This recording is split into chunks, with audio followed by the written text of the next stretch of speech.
ఆమేన్. యేసుక్రీస్తు నామములో ఉదయకాల సమయంలో నాతోటి దైవ సేవకులైనటువంటి దూర ప్రాంతములో పరిచర్య చేస్తున్నటువంటి కరీంనగర్ ప్రాంతములో ఉన్నటువంటి ప్రతి దైవ సేవకునికి ఈ ఉదయకాల సమయంలో ప్రభు పేరిట ప్రత్యేకమైనటువంటి ధన్యవాదాలు తెలియజేస్తున్నా. ఉదయకాల సమయంలో పరిశుద్ధాత్మ దేవుడు మనతో మాట్లాడినట్లుగా నా ప్రార్థన చేసుకుందాం. మహాపరిశుద్ధుడు, సర్వోన్నతుడు, సర్వశక్తిమంతుడైన మా దేవా, ఈ ఉదయకాల సమయంలో ప్రభున తండ్రి, మీ వాక్య ధ్యానంలోనికి మేము వెళ్ళబోతున్నా నా తండ్రి. కొంత సమయం మీరు మాతో మాట్లాడండి. మిమ్మల్ని మాత్రమే మహిమపరిచినట్లు కూడా మీరు సహాయం చేసి నడిపించండి. అయినా వాక్యము రెండంచుల గల ఖడ్గము వంటిది ప్రభున తండ్రి. దాన్ని జాగ్రత్తగా ఉపయోగించేటువంటి ఆలోచన మీరు మాకు సహాయం చేయండి. మీరు మాతో మాట్లాడమని, గ్రహించేటువంటి మనస్సును మీరు సహాయం చేసి నడిపించమని యేసుక్రీస్తు ఘననామములు అడిగి వేడుకుంటున్నాం తండ్రి. ఆమేన్. ఆమేన్. ఈ ఉదయకాల సమయంలో దేవుడు ఆయన ఇచ్చినటువంటి మాటలను కొంచెం ఆలోచన చేస్తాం. దావీదు కీర్తన 20వ కీర్తన 7వ వచనమయ్య. 20వ అధ్యాయము 7వ వచనమయ్య. కొందరు రథములను బట్టి, కొందరు గుర్రములను బట్టి అతిశయపడదు, మనమైతే మన దేవుడైన యెహోవా నామమును బట్టి అతిశయపడదుము. ఆమేన్. ఆమేన్. ఆమేన్. ఇక్కడ మనం చూసినట్లయితే ఈ 20వ కీర్తన 21వ కీర్తన రెండు కూడా జంట కీర్తనలు అని అంటారండి. ఈ జంట కీర్తనలు, ఈ రెండు కీర్తనలు కూడా దేవుణ్ణి స్తుతించి ప్రార్థన చేసేటువంటి కీర్తనలు. ఒకటి విజయానికి ముందు దేవుని సన్నిధిలో విజ్ఞాపన చేసినట్లు కూడా ప్రార్థన చేస్తున్నాడు ఇక్కడ.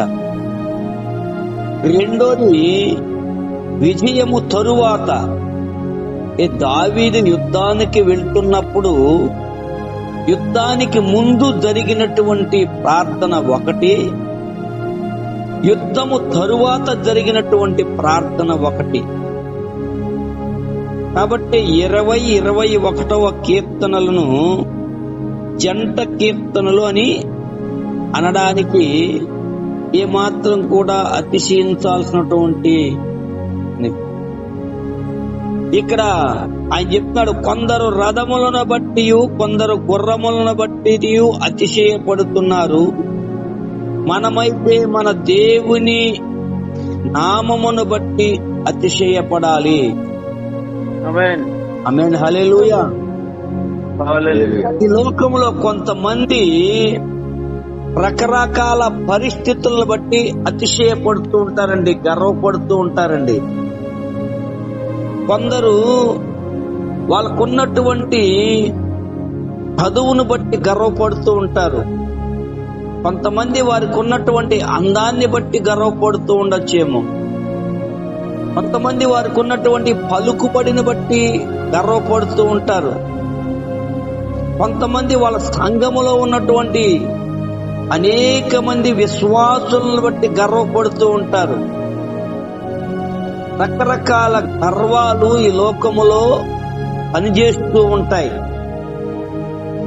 అది దేవుని సేవకులైనటువంటి, దేవుని బిడ్డలైనటువంటి మనము కేవలం ఏదైనా ఉంటే దేవుని యొక్క శక్తిని బట్టి, దేవుని యొక్క బలమును బట్టి మనము సంతోషించాలి, అతిశయించాలి. ఇక దేనిని బట్టి కూడా మనం అతిశయించడానికి అవకాశం లేదు. మరి లోకములో ఉన్నటువంటి వారు వారికి ఉన్నటువంటి ఆయుధాలను బట్టి, కొంతమంది రాజులు మనం చూసినట్లయితే వాళ్ళకున్నటువంటి యుద్ధ సామగ్రిని బట్టి అతిశయపడుతూ ఉంటారు, యుద్ధ సైన్యాన్ని బట్టి అతిశయించబడుతూ ఉంటారు, వాళ్ళలో ఉన్నటువంటి బలమైనటువంటి వారిని బట్టి అతిశయపడుతూ ఉంటారు. కానీ ఇక్కడ దావీదు చెప్తున్నాడు, దేవుని నామమును బట్టి మాత్రమే మనం అతిశయపడాలి. వేరే దానిని బట్టి ఏ మాత్రం కూడా మనం అతిశయపడడానికి అవకాశము లేనే లేదని చెప్తున్నాడండి. కాబట్టి ఒకవేళ నూతన నిబంధనకు వచ్చేటప్పటికి మనం అతిశయించబడాలంటే కేవలము ఆయన కృపను బట్టి మనం అతిశయపడాలి. ఆ విషయాన్ని పత్రికలో రాస్తున్నాడండి. దానికైనా ముందు రోమా పత్రిక చూద్దాం. రోమా పత్రిక 5వ అధ్యాయము.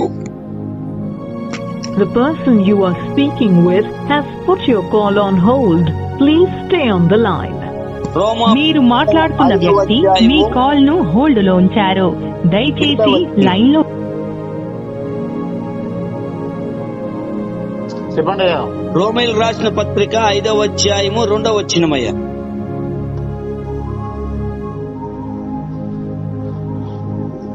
5:2. yes.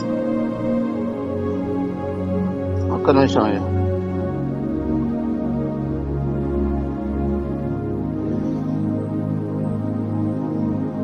మరియు ఆయన ద్వారా మనం విశ్వాసం వల్ల ఈ కృప యందు ప్రవేశం గలవారమై అందరూ నిలిచి ఉండి దేవుని మహిమను గూర్చి నిరీక్షను బట్టి అతిశయపడుచున్నాము. ఆమేన్.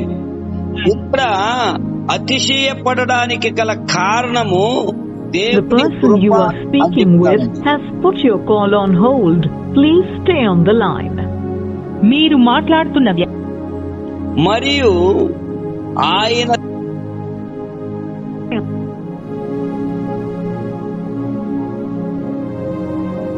The person you are speaking with has put your చెప్పండి అయ్యా.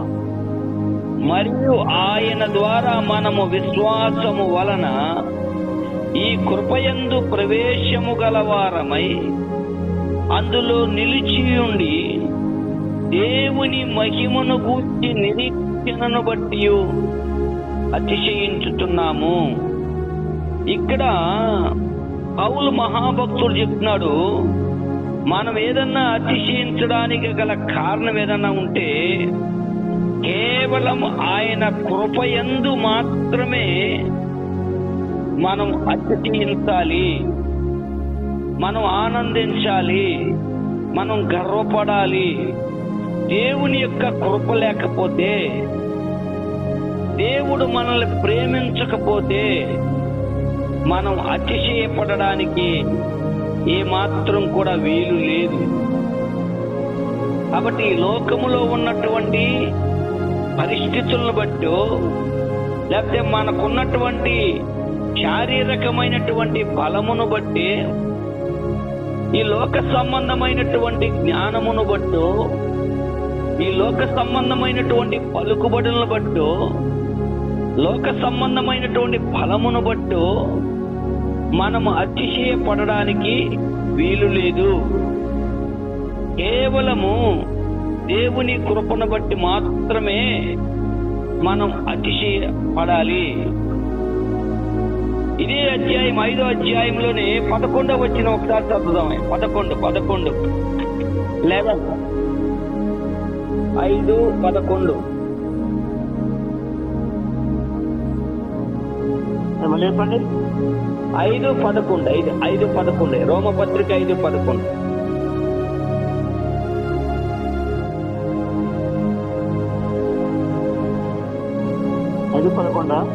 yes. అంతేకాదు మన ప్రభువైన యేసుక్రీస్తు ద్వారా మనము దేవుని యందు అతిశయపడుచున్నాము. ఆయన ద్వారానే మనం ఇప్పుడు సమాధానం పొంది ఉన్నాము.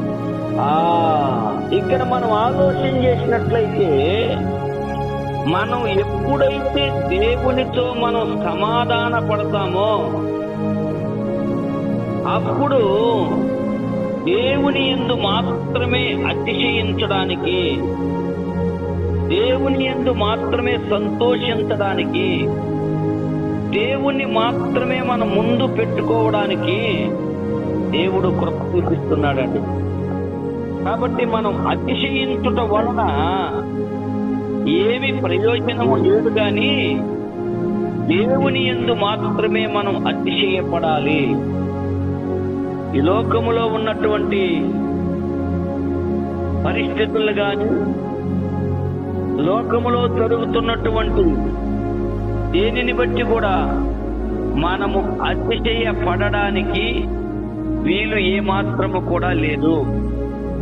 మనం అతిశయపడాలంటే కేవలము దేవుని కృపను బట్టి మాత్రమే మనం అతిశయపడాలి. దేవుడిచ్చేటువంటి విశ్వాసమును బట్టి, మన విశ్వాసము ద్వారా మనము దేన్నైనా జయించడానికి దేవుడు సహాయం చేస్తాడు. కాబట్టి దేవుని యందు మాత్రమే మనం అతిశయపడాలని, దేవుని యందు మాత్రమే మనం ఆనందించాలని, దేవుని బట్టి మాత్రమే ఈ లోకంలో మనం జీవిస్తున్నామని ఇక్కడ దావీదు స్పష్టంగా తెలియజేస్తున్నాడండి. అంటే చాలాసార్లు మన జీవితాల్లో రకరకాల పరిస్థితులను బట్టి మనం కొన్ని నిర్ణయాలకు వస్తాం. భూ సంబంధమైనటువంటి కొన్ని పరిస్థితులను బట్టి మనము నిర్ణయానికి వస్తూ ఉంటాం, కానీ దాన్ని దేవుడు తల్లకిందులు చేస్తూ ఉంటాడండి. దేవుడు మన పట్ల ఏ నిర్ణయం అయితే ఉంచాడో దాన్ని మాత్రమే మనం జరిగించేవారుగా ఉండాలి. అందుకే ఇదే దావీదును దేవుడు అభిషేకించడానికి ముందు కూడా ఈ విషయమే జరిగిందండి. మనం మొదటి సమూయేలు గ్రంథం 16వ అధ్యాయంలో చూసినట్లయితే అక్కడ ఆ మాట రాస్తున్నాడండి. మొదటి సమూయేలు గ్రంథము 16వ అధ్యాయము 12వ వచనమయ్యా. అతడు వాని విలువనంపించి లోపలికి తోడుకొని వచ్చెను. అతడు ఎర్రని వాడును, చక్కని నేత్రములు గలవాడును, చూచుటకు సుందరమైన వాడునై ఉండును. అతడు రాగానే నేను కోరుకున్నవాడు ఇతడే, నీవు లేచి వాడిని అభిషేకించమని యెహోవా తెలియజేయగా. చాలు. ఇక్కడ మరి దావీదు అభిషేకానికి ముందు జరిగినటువంటి సంఘటన మనందరికి తెలుసండి.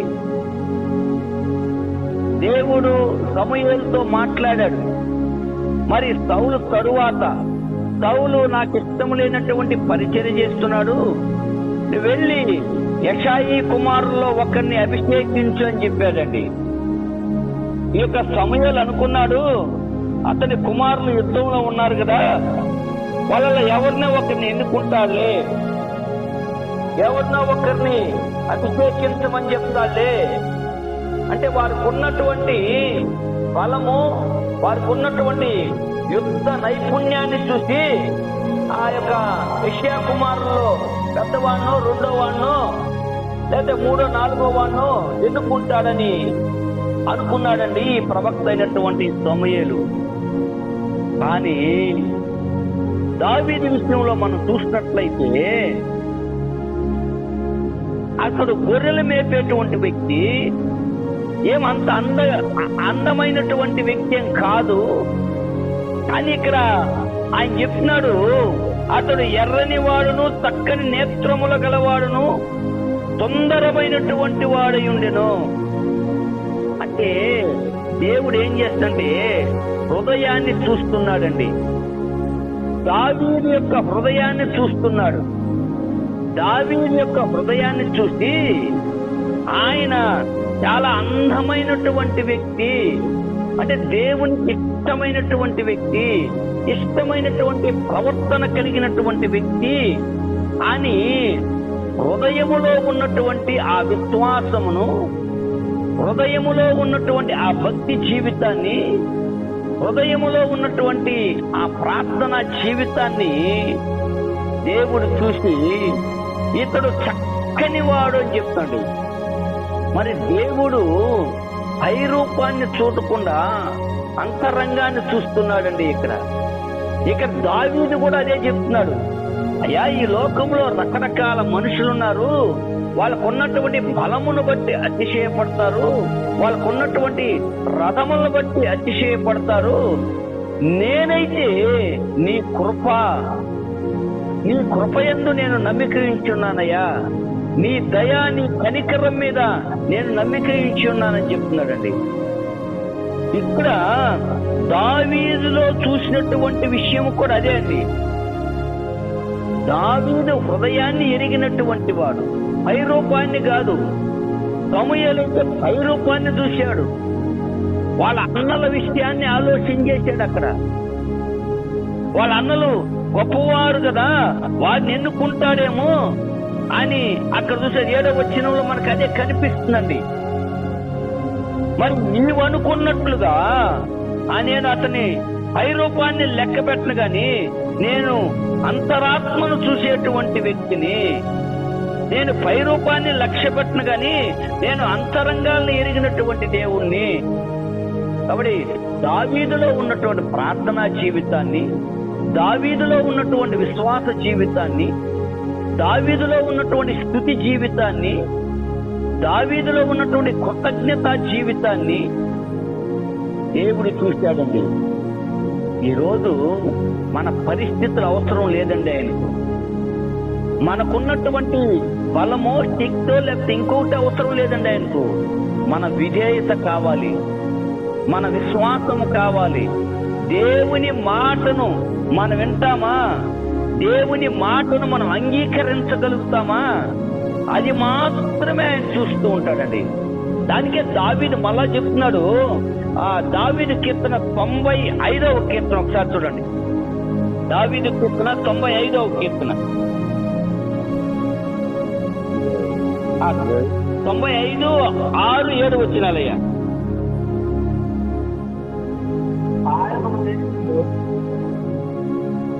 ఆయన మన దేవుడు, మనము ఆయన పాలించగలము. ఆయన వైపు గొర్రెలము మళ్ళీ నమస్కారం చేసి సాగిపడము. మనలను సృజించిన యెహోవా సన్నిధిని మోకరించడం లేదు. మీరు ఆయన మాట అంగీకరించేలా మేలు. చూడండి, ఇక్కడ అంటే దేవుని మాట అంగీకరించడమే మనకు మేలండి అని చెప్తున్నాడు. మనము ఆయన మేపేటువంటి గొర్రెలము, మనము ఆయన చేత పరిపాలన చేసేటువంటి వారము. ఆయన చేత మనం పరిపాలన చేయబడాలి.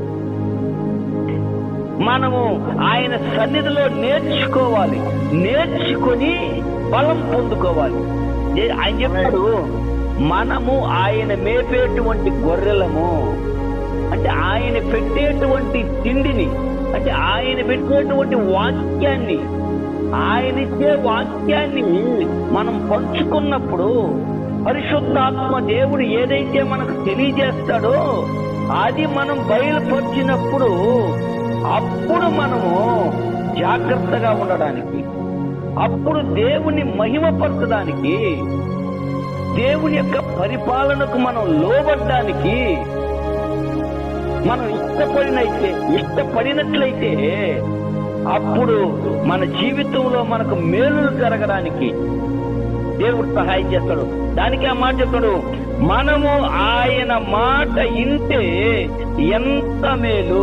మనమందరము కూడా సేవకులైనటువంటి, విశ్వాసులైనటువంటి మనమందరూ కూడా ఆయన మాట వినడమే మన బలము, మన శక్తి అండి.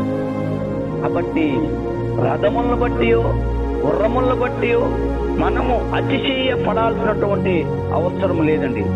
మనకున్నటువంటి జ్ఞానమును బట్టో, మనకున్నటువంటి అందమును బట్టో మనం అతిశయించాల్సినటువంటి అవసరం లేదు.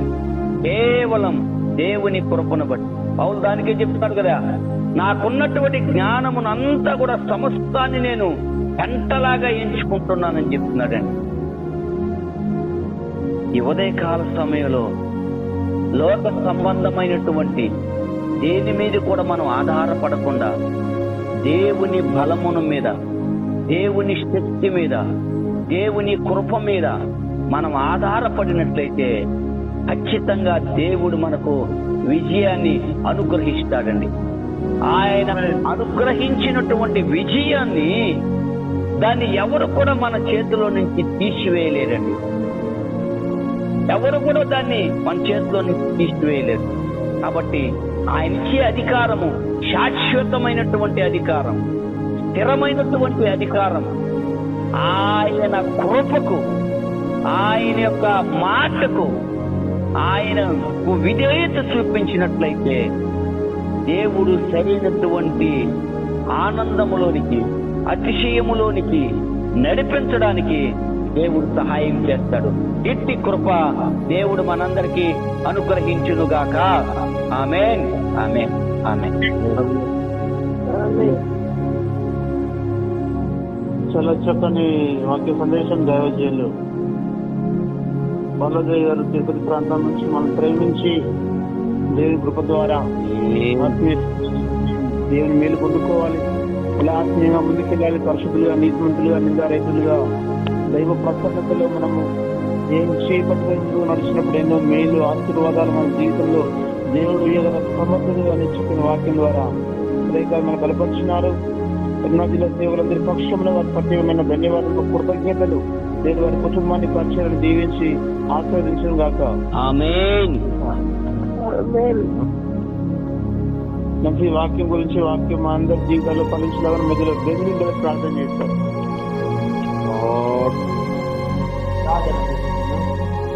పరిశుద్ధుల ప్రేమ కలుగుతుంది.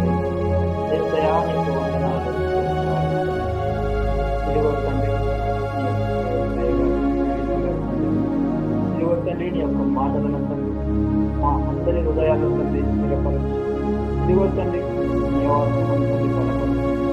నీవే తండ్రి నీ యొక్క చిత్త ప్రకారం ఇదిగో తండ్రి మంచి వారి యొక్క అంతరంగంలో తండ్రి నీ యొక్క వాక్యాన్ని జీవించుకోవాలి, జీవితాలను ఇంకా జీవించలేని వారికి కూడా గ్రహించి ఇదిగో తండ్రి మమ్మల్ని అందరినీ నీ యొక్క విజయగా స్థిరపరిచి తండ్రి మీరు గణపరిచే వారిగా, మహిళపరిచే వారిగా, జీవించేవారిగా నీవే మమ్మల్ని ఏర్పరచుకున్నాను. ఇదిగో తండ్రి విన్న వాక్యాన్ని బట్టి నీకు తండ్రి వాక్యాన్ని తండ్రి నువ్వు మాకు అనుగ్రహించిన యొక్క కృపను బట్టి నీకు వేలాది స్తోత్రాలు చెల్లిస్తున్నాము. ఇదిగో తండ్రి ఈ యొక్క దినమున తండ్రి మేమందరము తండ్రి ఇదిగో తండ్రి యొక్క మానసిక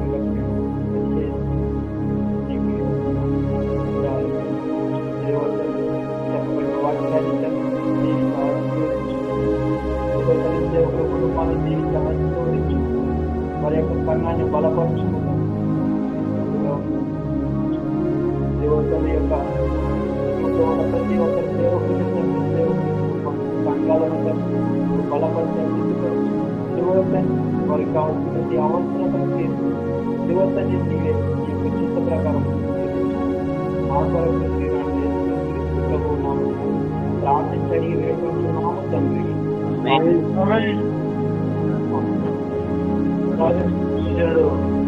కుటుంబాన్ని దేవుడు దీవించి, పరిచయం దీవించి, కుటుంబాన్ని దీవించి దేవుని పరిచయంలో గోపరంగా వాడుకుంటున్నారు.